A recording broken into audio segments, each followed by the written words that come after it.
We're back, episode 27, Adam has a podcast, and guys, the World Cup is taking over my life at the moment. It's basically, excuse me, bit of a burp came out there, but I'm so excited. The World Cup's taking over my life. It's taking over my life. All I'm doing is I'm waking up. I'm getting ready and excited for the football to come on, and I'm watching every single game until I have to fall asleep. I'm barely gigging at the moment. I'm putting a few gigs here and there. I've actually got 3 in about a 4-day span coming up, which is a lot during this World Cup. Especially how excited I am, especially how invested I am. Let's talk about England. They've just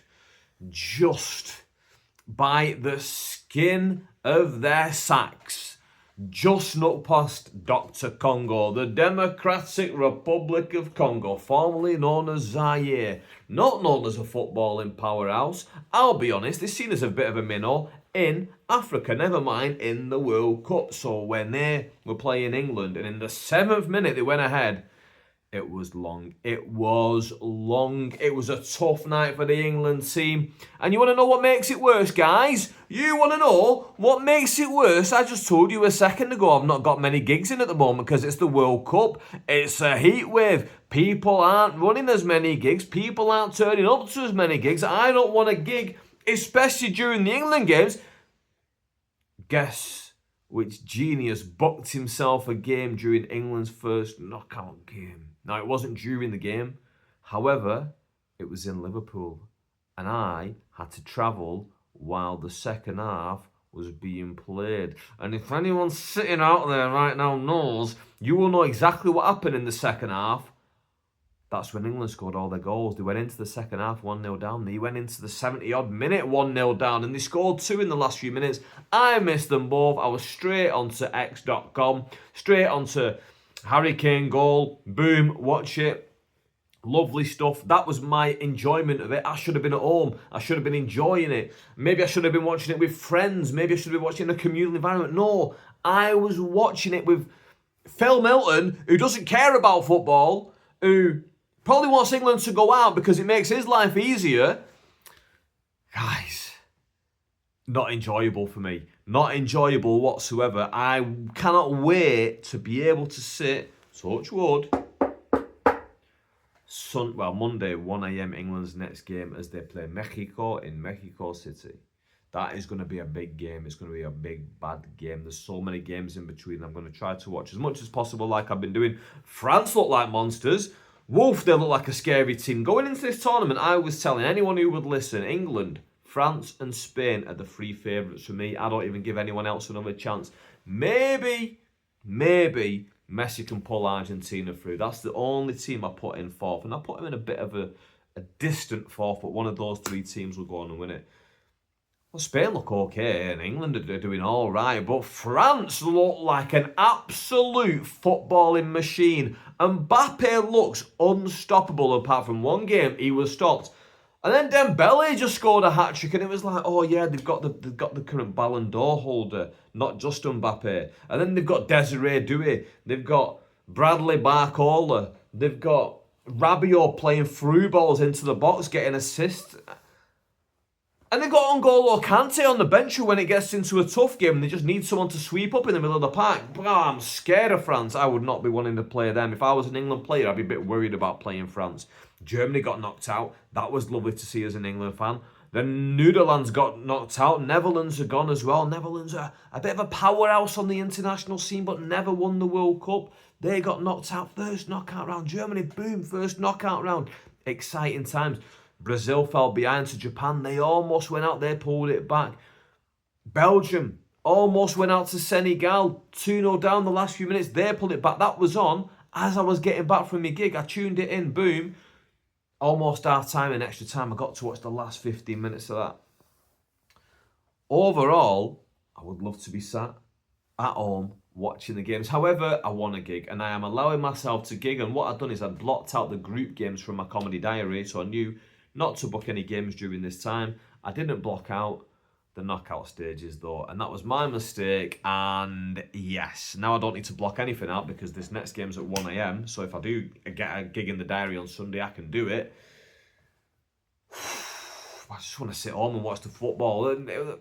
Football is one of my great joys in life, especially the World Cup. Watching the World Cup, the international football, is something that I've always loved watching the World Cup, and I think I always will.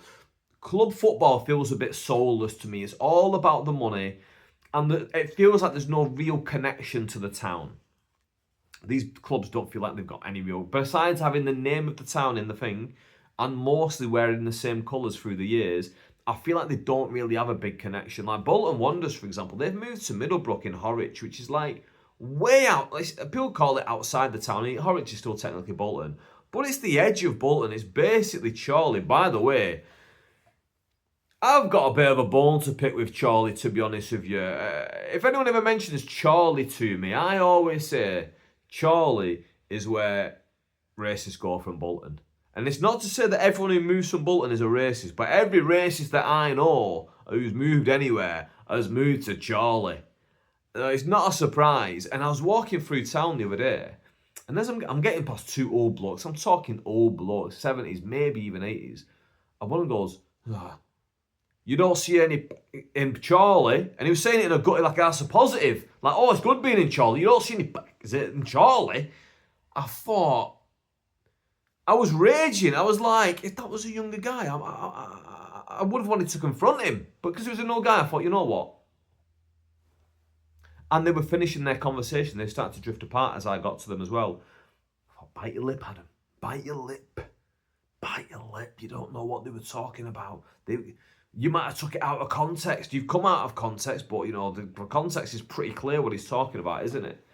Yeah, I don't know, man. I just find it racist to weird one. Do you know what I find who's weird and racist? Is people who have like a Pakistani dad but a non-Pakistani mum, and they don't have a strong connection with the dad. They'll be like proper Islamophobic and proper racist, those people. And I think it's part of it is like they feel let down by the dad.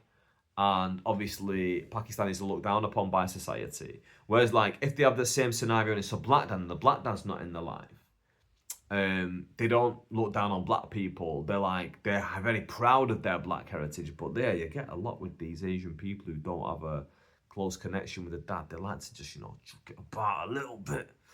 Yeah, we got off on a weird tangent at the start of this, haven't we? Weird tangents. But that's what's going on right now. The World Cup. I went to my parents' house the other day and I watched, who was it? Norway. Who did Norway play?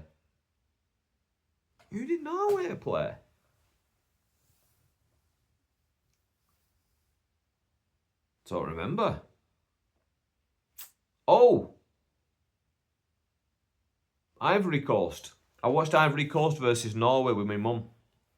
And that was a throwback because I've not sat in my parents' living room and watched a game of the World Cup since the final of 2002. We're talking 24 years since I sat in that living room and watched a final on that TV. And mum was like coming in and out and, you know, she made me dinner and stuff like that. But she sat and watched most of the game with me, commentated on a lot of game weeks. So that was fun. Because my mum has watched football longer than any of us because she's been around longer, right? But I remember she saying, like, she goes, there's 12 people on the team. I said, Mum, there's 11 people on the team. She goes, yeah, but what about the alternate? Obviously, in those days, when my mum was watching, there was only 11 players and one substitute. So in her mind, it's 12 players on a team. Now it's a 26-man squad at the World Cup, 11 in the starting lineup, 15 on the bench. Got a thick squad going on. But in her mind, there's only one substitute sat on the bench waiting to just fill in whatever position gets injured. So that was good, and yeah, she was cracking out some right lines. She said that she was complaining about them. Bring back Pele, like, you know, she was talking about the good old days of watching England. She's going, oh yeah, and England played that final, didn't they, in 1960 versus Germany. I remember, did England won it, didn't they, or did Germany win it? I remember it was England-Germany. I said, yeah, 66, Mum, and England did win it. She's like, yeah, I thought so. Because obviously she was watching that as like a child back then, and a child who wasn't a massive football fan. She's had like a passing interest through the years, but to sit there and watch it with her, it was a nice moment. It was a nice just to sit for a few hours with my mum, watch the entire game with her as well. Because at first I thought, you know, I'll just go watch the first half there. And I was enjoying it so much, I thought, I'm staying for the second half. I'm gonna stick it all the way through. Because I was there before the game started. And I thought, I'll stick around, watch a bit. Watch the full game. Nice, enjoyable, good to see, good to do that, good to experience it again. And she said, come round, watch England tomorrow. And I was like, I can't. Well, not that I can't. I was like, no, I don't want to come to. I just want to, relax and watch it at home. Because I'd forgot about the gig. I'd completely forgot about that gig that I had that meant I had to leave home. Like, I knew I had that gig, but I didn't realise it was on the 1st of July, the same day England are playing. And then I wake up on the morning of the 1st of July and I get a message from the booker, Mark Devine, and he's like, lads, just so you know, gig's still on. It's not going to be off because of the football. And I'm like, why would it be off because of the football? It's not during England. I look at the date. It's today. I've been sharing this post all over social media. I never look. I just go, oh, this is a lineup that I'm on. I'll just share it. It should be in my diary. For some reason, I didn't put it in my diary. I'm sure I did. Maybe, do you know what, this is the thing as well. Maybe I've saved it in the wrong day and I'll get to a date down the line and I'll be like, doing a gig with Phil and the Swab, because the Swab was supposed to come with us, but he was ill in the end. He was chucking up, so he couldn't come. So me and Phil went down. We had a chat on the way down. Quite a clear drive, because obviously England was playing while we were driving down to Liverpool. Then we got to Liverpool, and then there's this whole like Scouse, not English thing, and it goes back to the old days of like managed decline of Liverpool and all these kind of things. So a lot of Scousers maybe don't feel English and could kind of feel resentful towards English people. So a lot like don't really support the England football team, or maybe they'll passively support the team. And when England, like Adam Rowe very famously, he said, I don't know if he said it in his stand-up, but I've heard him say this, because I don't think he said it to me directly, because we've not spent a lot of time together to be discussing England not during the World Cup time. But I remember him saying like, what did he say? I support the England football team while they're in it, but as soon as they're out, like I'm not interested anymore. And I feel like there's a lot of club fans who are like that. Like, I find it weird that there's like fans right now of like football who are talking about the transfers that their club are making. I couldn't care less what's going on with club football right now. It's all about the World Cup. It's all about, hopefully, England going far and potentially winning. Now, I think England can get to the final. I think they can do that, and I'd love to see that. Anyway, me and Phil are getting way off topic all over the place here. I think England can do it. Me and Phil drove down there. We got to the gig, and he was worrying a little bit. The guy running the show, Mark, was worrying a little bit because a few people had cancelled their tickets, and a few people hadn't turned up. And he was then when he's saying this, I'm thinking like, he's going to tell me no one's turned up here. He's going to tell me there's no audience for this gig. There was an audience, luckily, intimate, about floated around 10 to 15 through the night. Like, people would come and go, like people would stay for a bit and then end up leaving. People come later on. The good thing was everyone who went enjoyed it. So there's something good going on there where they're enjoying what's happening. And I was a bit negative in my mind about the gig. Here's the thing, actually. I'll tell you this, actually. So before we actually even look at the actual gig and the negativity, when I got there were 4 comedians sat in the beer garden. One was Danny Davis, who was on the lineup. Then there was Tom Evans, who started comedy around the same time as me. Welsh lad, we've done gigs together quite a few times. We've known each other for years. Mike Osborne, who I think I've only ever met once or twice, and I know that he runs a gig in Liverpool, so I don't think he even knows who I am. And Binty, who runs Hot Water Comedy Club, right? So they're all sat there, and it was awkward because there's 4 spaces where they sat, and they sat, obviously there's 4 of them, so they sat in all the 4 spaces. I wanted to go and be sociable and say hello, but at the same time, I didn't want to like interrupt their conversation. And I also didn't want to feel like a lingerer around or like just stood there waiting for them to stop the conversation. And he's like, are you right, guys? Are you okay? Is everyone okay? So I just went and I sat on the bench behind them, immediately behind them. And it was supposed to be just very, very tiny bits, just briefly, how are you doing? You okay? Where are you off? And this kind of thing. And then, said goodbye to them and stuff like that. But I remember it was a bit of an awkward situation because it's a kind of closed conversation in an open environment where you're about to do a gig. We're all in the same environment. We're all in the same community. So, but again, like, I'm terrible socially with these kind of situations. I'll make a bad move. So I didn't want to be completely, Like, what people call me ignorant. People call me ignorant. Go, oh, you're ignorant. You just stand and just don't even really talk to people. So I don't want to be completely ignorant, but I also don't want to be like overbearing and be like, hiya guys, are you all okay? And just cut off their conversation. I don't want to be that guy. So I tried to play a middle ground. Don't know how it came across. So that was like a bit awkward. And then we go downstairs to the gig. Mark comes on. He starts hosting the show. And he mainly does like material and stuff, and the crowd are getting into it, and they set up nicely for it. And then Phil goes on and opens the show, and he does what he said to me was his weaker material. He was getting them going, and it's hard to go on first, and it's especially hard to go on when you're a one-liner, I think personally.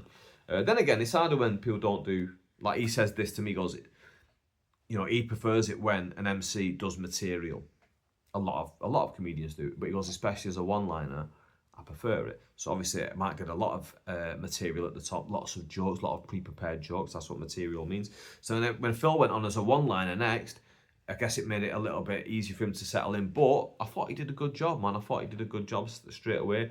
And like I said, so I'm sat at the back of the gig now, and I'm got a negativity in my mind because I'm looking at it, and first of all, I'm thinking, I can't believe I missed the second half of the England game. I can't believe they were losing for so long and playing so poorly.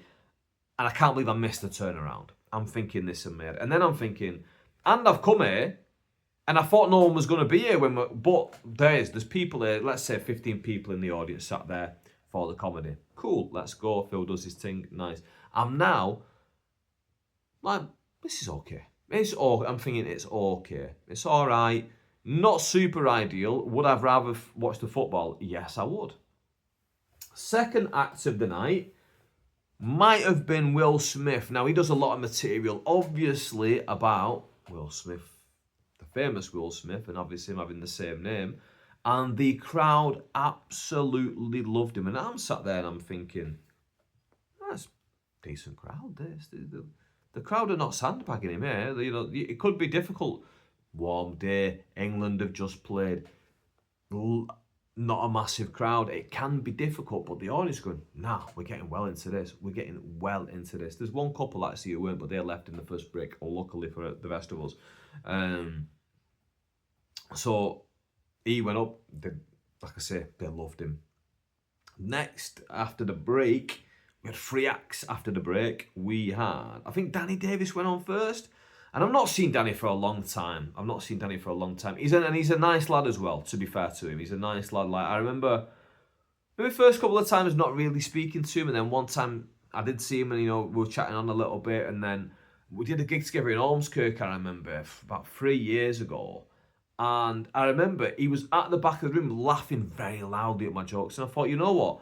Some comedians will be sat at the back and they don't like it when an act is doing well on stage. But for him, he was like wanting to enjoy the show himself.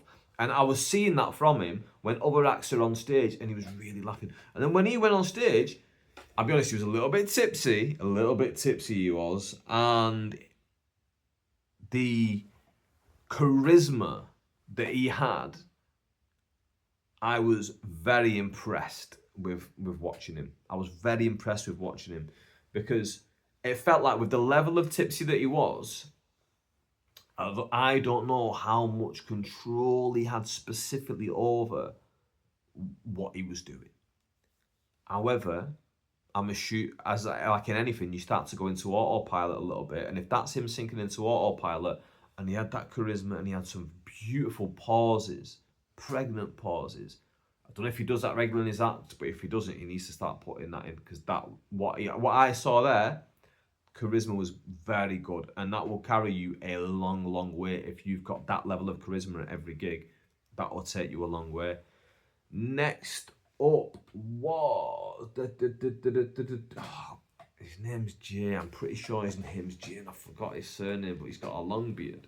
And I've met him a few times. This guy's a good guy as well. Met him a few times, and actually, I always feel a warmth from this guy every time, which now makes me feel bad because off the top of my head, I can't remember his surname, which ain't going to make me feel that bad, actually, because I don't remember the next person's surname. Her name was Shawnee, and she was from Birmingham. And I never met her before, never seen her before. So it's always nice to see new people on the stage.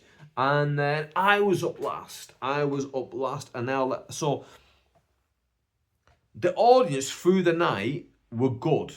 They were very good. Well, they were very supportive. However, one thing that they were doing is they were chipping in a little bit too much for my liking. Not in a negative way though. So it's a very tricky balance when audiences are piping up and it's not in a negative way, because it is going to derail the show a little bit. Because they were so supportive, you couldn't really even accuse them of derailing the show, because they were carrying the show. They were giving everyone more than a fair chance. They were giving everyone more than a fair chance. So you couldn't accuse them of that. But if you could just eliminate how much they're talking, it's gonna go even better for everyone. So when I went on, I thought, I've got a new opener that I wanted to try out. So I did that joke off the top.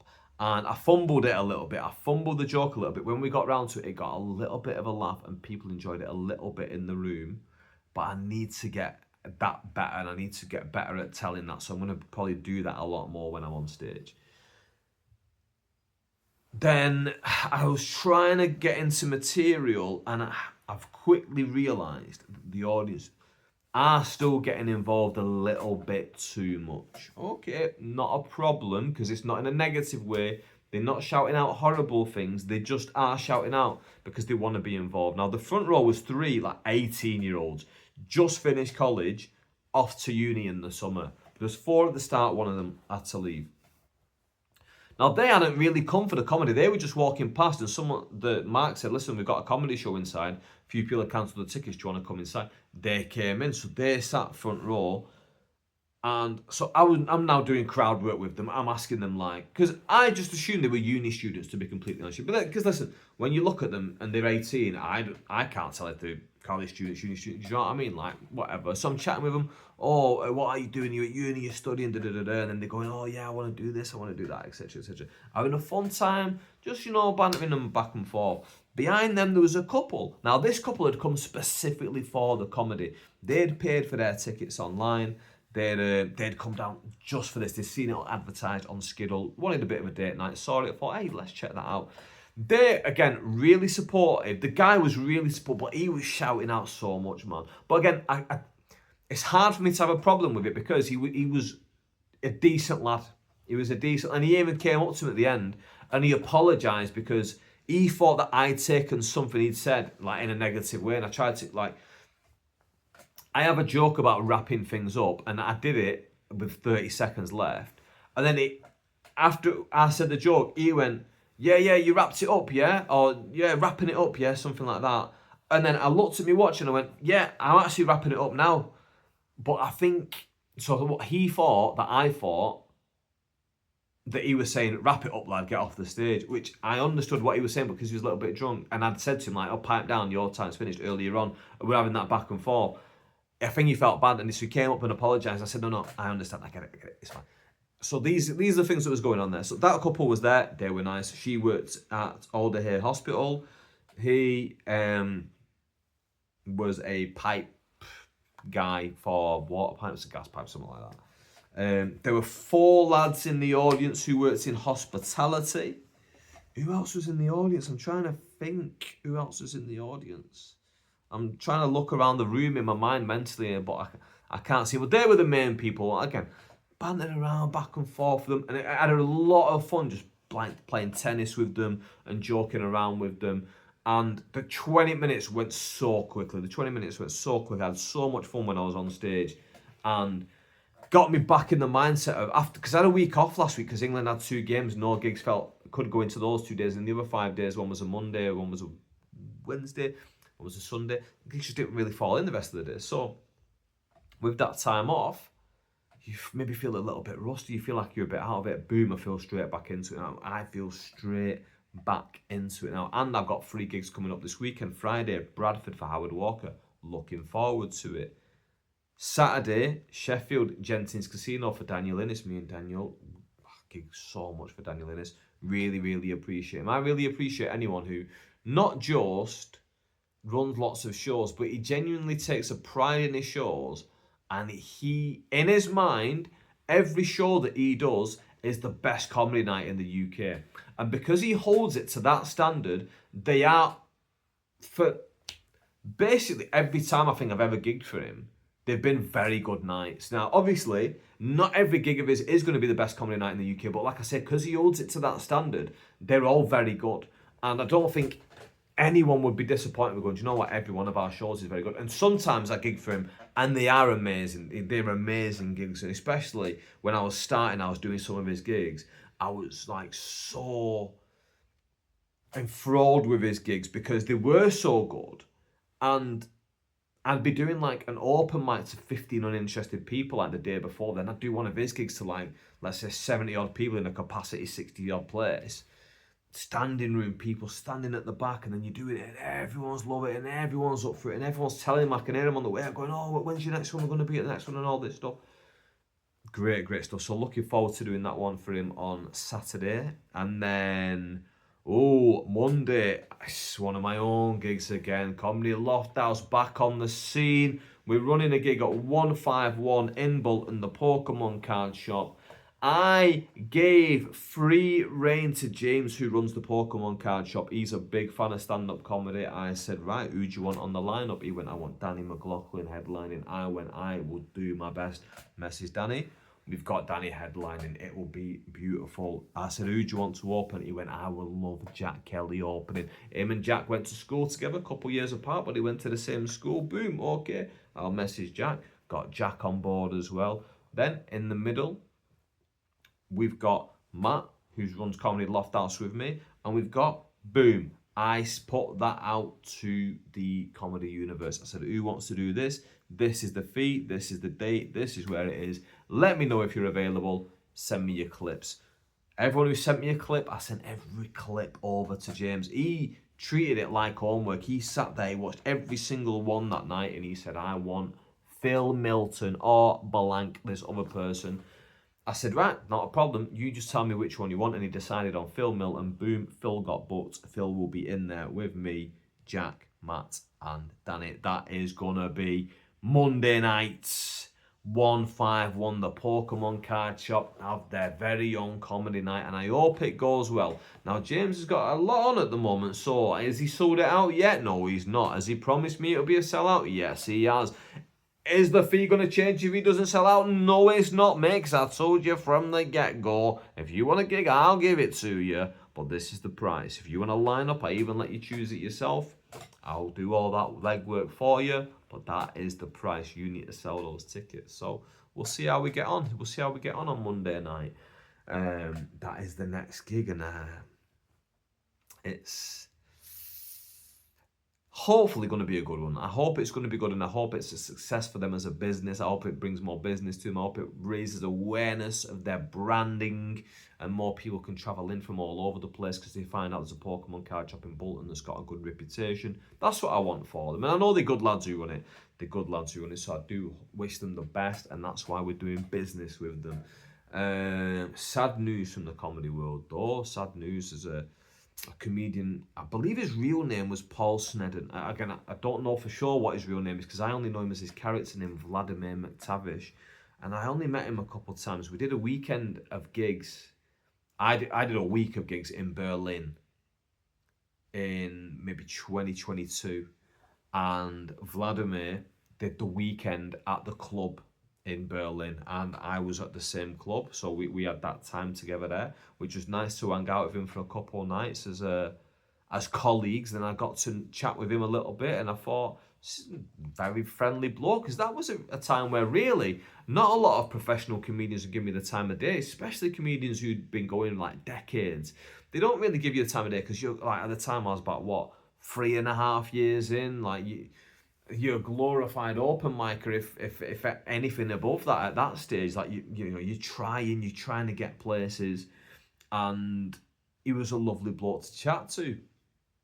And then when I came back, then you start to find out a bit more of his backstory. You find out these I think he was like one of the founding people at the Stand in Glasgow, and I think he was which is like one of the biggest comedy clubs in the UK.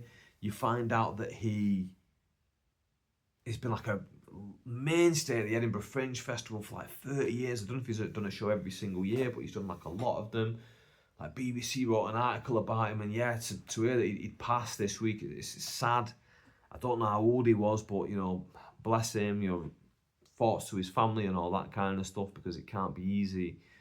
And yeah, man, like I said, limited exposure to him, but a lovely chap in my experience. So rest in peace, Paul. Rest in peace, Vladamir McTavish. How do you look at these things in the world? I mean, look what's happening in Venezuela, the earthquake. That stuff, man. It affects me more and more the older that I get, I'll be honest with you. When I was young and I saw this kind of stuff, and I don't know if it's my own mortality starting to creep up on me a little bit, and maybe it is a little bit of that, but as I get older and I look at my loved ones, and I look at like my house and where I live and my things, and then I look at what's happened to people, this earthquake, and then it just knocks down buildings and people get trapped inside and people lose their lives. And even if you get the positive news story of you don't lose your life, you lose your house and all your belongings inside and all the things that you work for, all the things that you enjoy, all the things that bring you joy. It's just so sad to see. And I really try when I see things like this for it to give me like a kick and a push in the right direction, to be like, you need to enjoy life a little bit more. You need to make the most of this life, because it's fleeting. It only lasts a limited amount of time. And I look and, you know, I'm 37, and you look and you go, well, if I live to 74, which is double 37, people might call that a good innings, and you'd be like, I don't want that to be a good innings. I want to live more than what I've already lived so far. I don't want this to be a halfway point in my life. I want to achieve more things. I want to do stuff. That's why I got into stand-up comedy when I was 29. I thought, I want to achieve something in my life. I want to do something that people can look at and go, that guy did something good in life.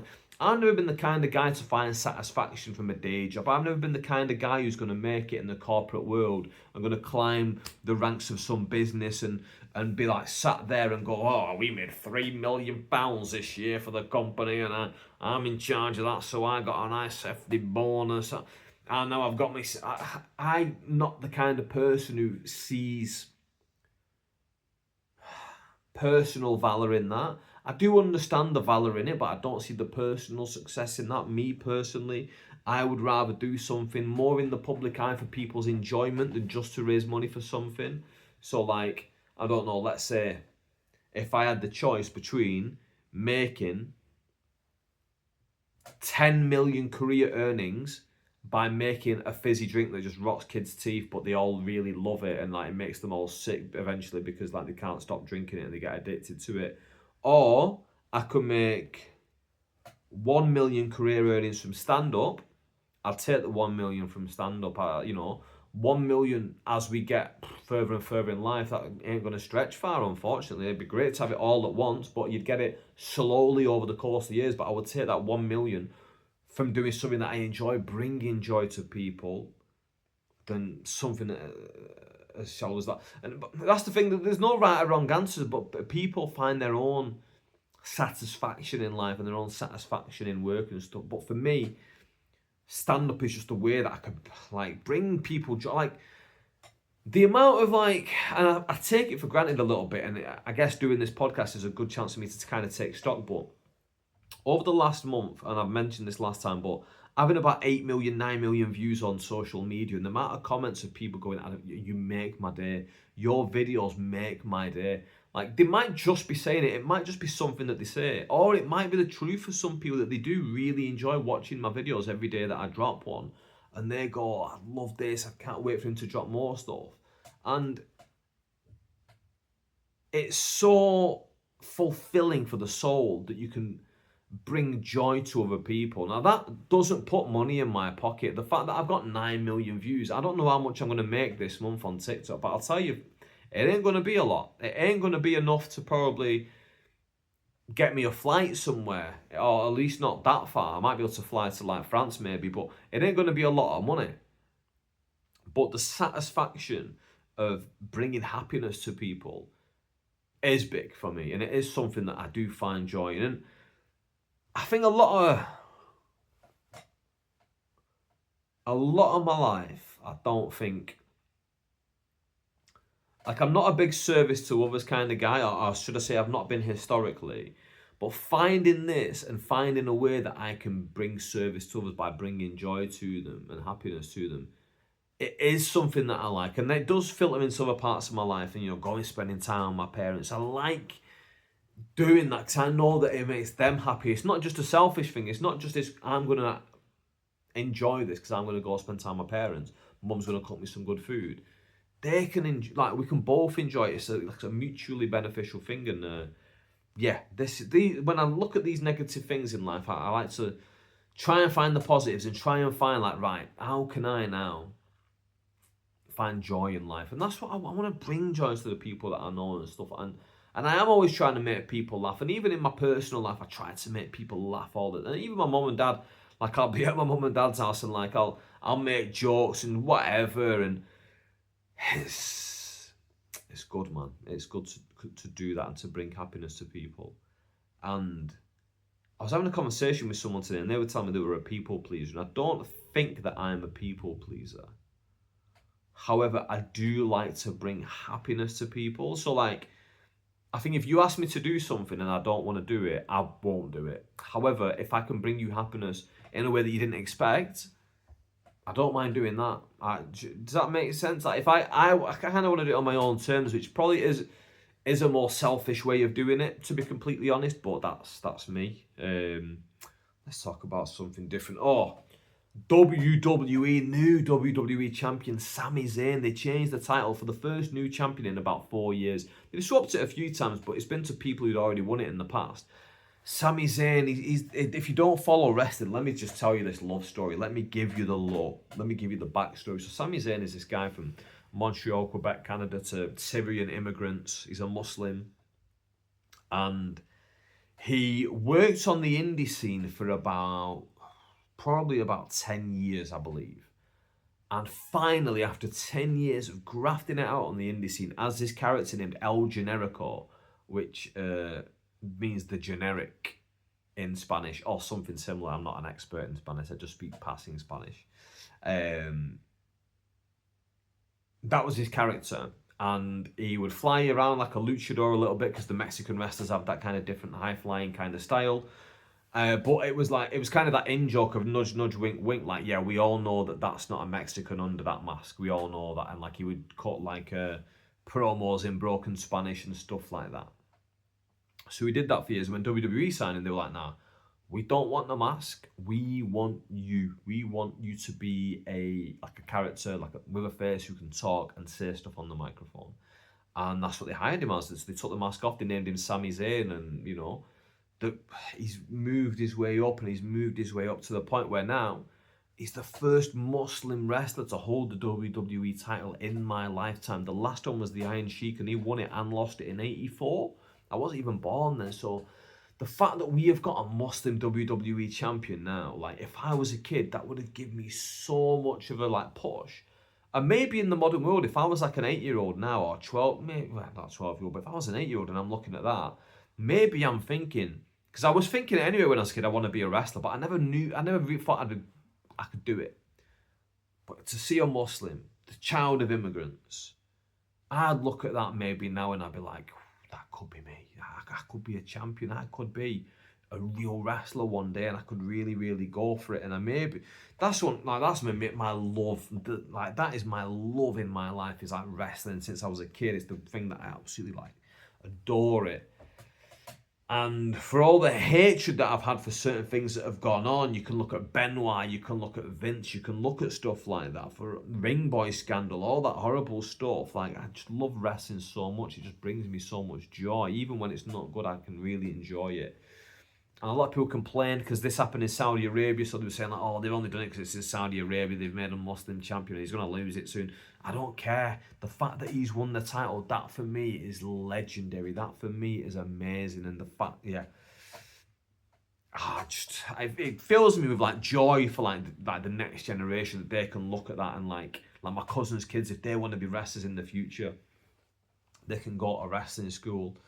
And, like, this is another thing as well, and, like, in terms of, like, talking about stand-up and talking about the financial side of things, when I look at like having money and like in the future potentially having more money, which I would love to have more money, the main reason I would love to have it is like that thought just came in my mind. Then if my cousin's kids, when they're 18, turn to me and goes like, Adam, I want to be a wrestler. Like, how can I do it? I go, I will pay for your lessons. If you go every time, I will pay for your lessons. I tell you what, you pay. And if you go to every single one, I'll pay you back at the end of the month. I would love to do that and fund it for them and like reinvest into the next generation in the way that wasn't available to me. Like I didn't know I could do that. So if I could do that for someone, yeah, I would love to do that. Would love that. Like it makes me emotional just thinking about that, being able to give back and like help someone achieve something that I didn't do. And like, because a lot of people do it, but they do it in like a stage mum kind of way where they're there on the sidelines going, oh, do this, do that, because they're really there wanting to do it. But I wouldn't be there. I mean, I will be, like, if they make it, I'll be there for it. I'll be there even on the small independent shows. I'll go and watch them. Don't get me wrong, but I'm not going to be there in training. I'll let them go and do it, crack on, hopefully they do well. Support them from behind the scenes, maybe, behind the curtain. But yeah, that fills me with joy, like the idea, the concept of being able to do that. Never thought of anything like that before, really, but yeah, that idea does make me happy. The thought of it in the future, hopefully my own kids. I'd love that as well. My own kids to turn around and be like, well, that's where I guess a bit different because you can get a bit stage dad, can you? When it's your own kids and like you don't want to be that dad on the sideline of the football, like screaming at the referee and screaming pass it to my son, pass it to my son. You don't want to be that guy. But I think I probably would be with my own kid. I don't know. No, I think I'm controlled enough that I wouldn't be. But I would definitely be inside screaming it. Does that make sense? Here's something that happened to me recently. I watched the entirety of the IT Crowd. And if you don't know the IT Crowd, it was a TV show on Channel 4 back around 2005. And it was when I was in college. I remember it being on when I was in college on a Friday night. The new episodes were there, and it'd be like a 6-episode series or whatever. And when I was watching it, it transported me back to being like that 16, 17-year-old boy watching it on TV. But when I watched it the first time, not really understanding all of the jokes. But this time watching it back, and I did myself a disservice because I watched it in the background and I fell asleep to it a few times. And I remember thinking like, I didn't want to fall asleep to it because now I've missed a whole episode. I've missed half of a story. So I will probably go back and watch it again. But the fact that it could just transport you back to a time, and I love when a TV show can do that. Shameless does it for me as well. I've mentioned it in the past, but Shameless can really transport me back to living on a council estate, back to knocking about with my mates, and that excitement of youth, that excitement of like not having anything, but you've got each other, you've got your boys, and the exploration of youth, just going about, knocking around on like parks with the other kids, and like you end up getting into a bit of trouble, but nothing major, but like still it'd be annoying if you're an adult nowadays. And like I remember my mates, they set someone's bin on fire. I'd be fuming with a set of kids now if they set my bin on fire. I'd be raging. But that's what my mates did. I remember that, like Gary got in trouble in school for that actually. But yeah, like just, and Shameless really takes me back to that. But nothing really takes me back to when I was in college, like massively.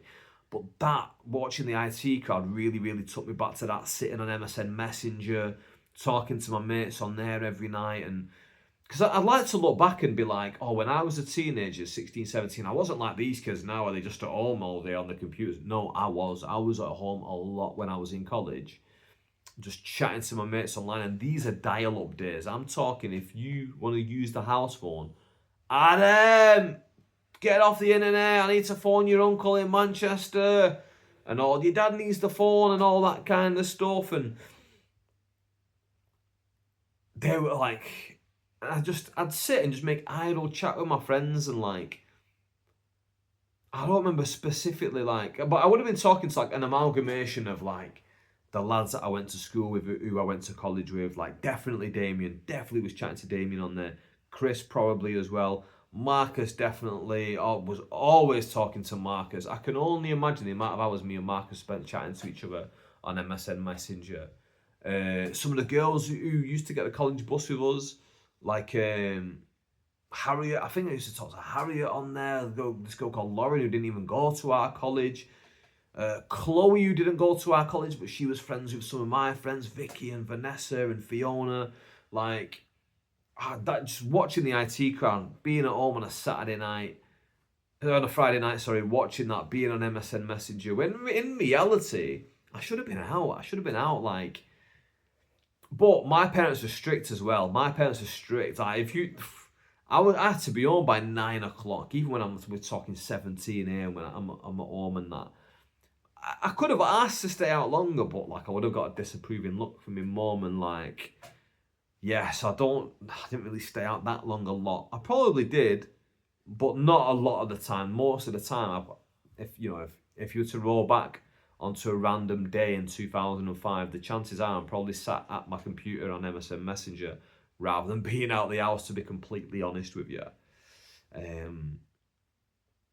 in the IT Crowd, it's such a fun show, and it's got me thinking of like, right, maybe I want to write an actual comedy sitcom, and it's got me thinking in the formats and the formulas of sitcom.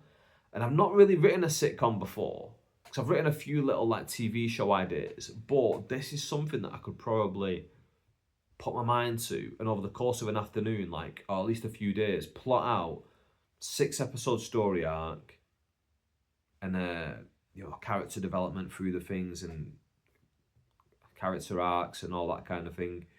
Yeah, maybe that's something that I'm going to start working on in the next week or so, because it's really inspired me and really put me back in that zone of feeling like I was in college. And then when I was in college, we'll end on this, like, how happy would 17-year-old Adam be looking at 37-year-old Adam being like, you've lived an extra 20 years. You've lived more life since me than I've lived altogether. What have you done in that time? How happy would he be? How unhappy would he be? That's another question as well. Would he be happy? Would he not be happy? Would he be happy that sometimes I do just sit at home all night and play Football Manager? Would he be happy with that? Would he be happy? I don't know. That's a question, isn't it? I hope so. There'll be definitely some things that he would be happy with, but there'll probably be some things that he wouldn't be. I don't know. Either way, guys, I think that's a pod, innit? That's a pod for the week. I hope this one's been entertaining for you. I hope you've enjoyed it. Share it with a friend. Tell your mother, tell your lover, tell your brother. Maybe watch it together. But with that, see you later. Bye-bye.